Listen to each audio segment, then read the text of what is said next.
সারাদিনের কর্মব্যস্ততার পর পড়ন্ত বিকেলে পরিবারের সবাই মিলে চলে এলাম আমাদের ছোট্ট বাগান বাড়িতে।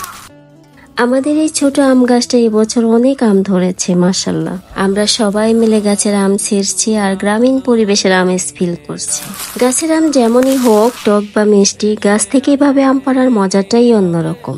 আমাদের গাছের আম ক্যামেরায় অনেক ছোট মনে হলেও বাস্তবে কিন্তু আমগুলো অনেক বড় মাশাআল্লাহ। তো আমরা যেহেতু এখানে থাকি না আর আম পেকে মাটিতে পড়ে থাকে, তাই গাছের সব আম পেড়ে ফেলছে।